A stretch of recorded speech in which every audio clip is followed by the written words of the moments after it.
بھائیو اب حرم کا ذرا تعارف ہو جائے. خانہ کعبہ جو ہم اپنی ویڈیوز میں انٹرنیٹ کے ذریعے یا سعودی عرب کے چینل کے ذریعے ایک گھر دیکھتے ہیں جس پہ کالا غلاف چڑھا ہوا ہوتا ہے، اسے ہم کہتے ہیں خانہ کعبہ اپنی لینگویج کے اندر.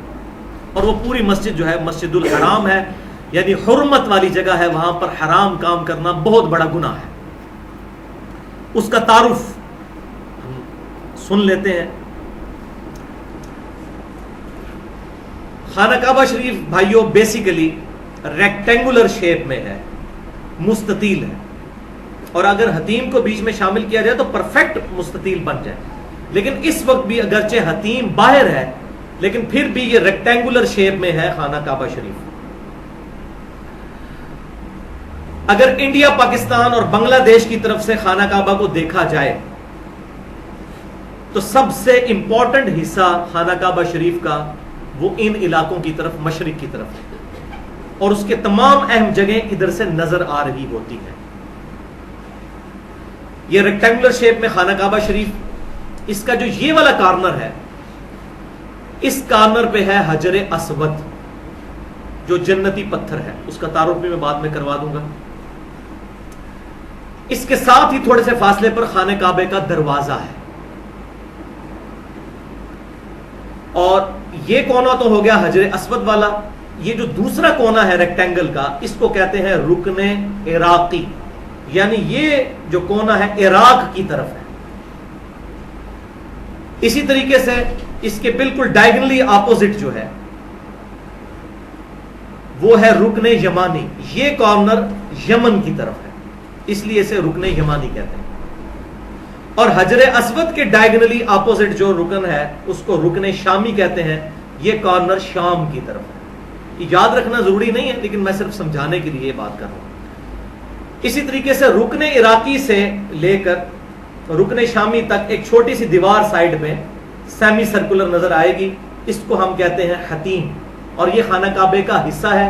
صحیح بخاری میں موجود ہے کہ مشرکین عرب جو ہیں وہ اپنے پاکیزہ مال کے ذریعے بیت اللہ شریف کی تعمیر کرنے لگے تو ان کا مال ختم ہو گیا، تو انہوں نے خانہ کعبہ شریف کو تھوڑا سا بنایا، یہ جو کمرہ سا بنایا، اور باقی حصے میں چھوٹی سی دیوار بنا کے اس کو چھوڑ دیا، اگرچہ وہ خانہ کعبہ شریف کا حصہ ہے.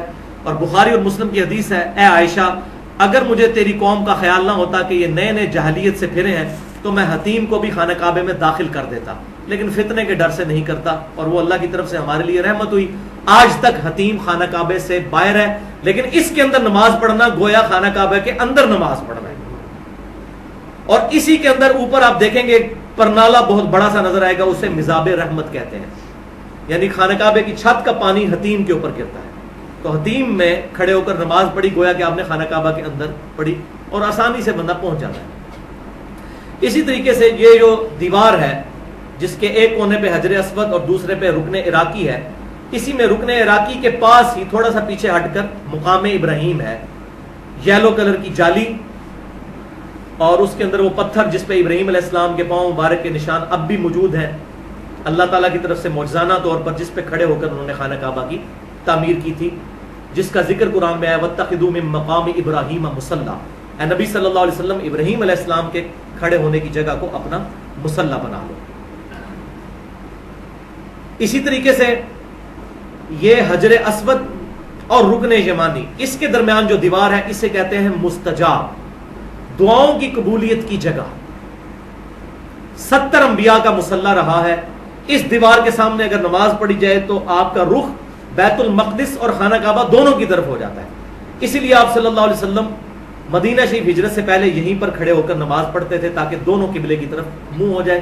لیکن پھر بعد میں حکم نازل ہوا کہ آپ بیت المقدس کی بجائے آپ خانہ کعبہ شریف کی طرف جب آرڈر ہوا ہے تو وَاتَّخِذُوا مِن مَّقَامِ إِبْرَاهِيمَ مُصَلًّى، وہاں پر کھڑے ہوں تاکہ یہ بات کنفرم ہو جائے کہ اب قیامت تک کے لیے مسلمانوں کا قبلہ خانہ کعبہ شریف ہے. حجر اسود اور اس کے خانہ کعبہ کا جو دروازہ ہے اس کے درمیان یہ تھوڑی سی جو جگہ ہے اسے کہتے ہیں ملتزم. تو یہ سارے کے سارا خانہ کعبہ کے اعتبار سے تعارف ہو گیا. اور یہ خانہ کعبہ کی جو بلڈنگ ہے تقریباً 55 فٹ اونچی ہے، بہت اونچی ہے، 55 فٹ. اور اگر آپ باہر سے دیکھیں تو باہر کی جو سڑکیں ہیں وہ اس سے بھی اونچی ہیں، کیونکہ خانہ کعبہ بیسیکلی ایک وادی ہے، اس کی ساری طرف چٹیل پہاڑ ہے پتھروں کے، یہ کوئی میدانی علاقہ نہیں. 12 کے قریب ٹنلز تو خانہ کعبہ شریف کے ارد گرد مکے کے اندر کتنی ٹنلز ہیں جس کے اندر وہ راستے بنائے گئے ہیں. تو یہ پوری ایک وادی تھی. اسی لیے آپ اگر پرانی تصاویر دیکھیں تو اس میں ملتا ہے کہ جب بھی بارش ہوتی تھی تو یہاں پر پانی کھڑا ہو جاتا تھا. اب بہرحال اب چونکہ ایڈوانس دور ہے وہاں پر موٹرز وغیرہ لگا کے پانی کو ریموو کر لیا جاتا ہے، وہاں پر اب جمع نہیں ہوتے. اسی طریقے سے بھائیوں آپ جب حجر اسود والے کارنر سے تھوڑا سا پیچھے ہٹتے ہیں تو وہاں پر صفا آ جاتا ہے، اور صفا سے تقریباً 0.5 کلومیٹر دوسری طرف مروہ ہے. تو یہ اگر پاکستان کی طرف سے دیکھا جائے ایریل ویو تو یہ پی بنتی ہے، پی انگلش کا ورڈ جو ہے پی، جس میں یہ بیت الحرام کی مسجد اور یہ ساتھ 0.5 کلومیٹر صفا اور مروہ. اسی طریقے سے مقام ابراہیم سے جب تھوڑا سا پیچھے آئے تو وہاں پر زمزم کے کولر لگے ہوئے ہیں یہاں پر، جو وہاں سے زمزم پینا وہاں پر کھڑے ہو کر سنت ہے. پہلے یہاں پر سیڑھیاں بھی تھیں، جب میں گیا تھا 2002 میں اس وقت تو سیڑھیاں موجود تھیں، نیچے تک کنویں تک جاتے تھے. اب انہوں نے وہ کور کر دی ہے، وہ مطاف کو انہوں نے بڑا کرنے کے لیے. تو یہ جو پورا ایریا جس میں ہم طواف کرتے ہیں اس کو ہم کہتے ہیں مطاف، طواف کرنے کی جگہ. اسی خانہ کعبہ کے گرد آپ نے اینٹی کلاک وائز طواف کرنا ہوتا ہے، اپنا بایاں کندھا خانہ کعبہ شریف کی طرف کر کے، اور حجر اسود سے شروع کرنا ہوتا ہے. وہ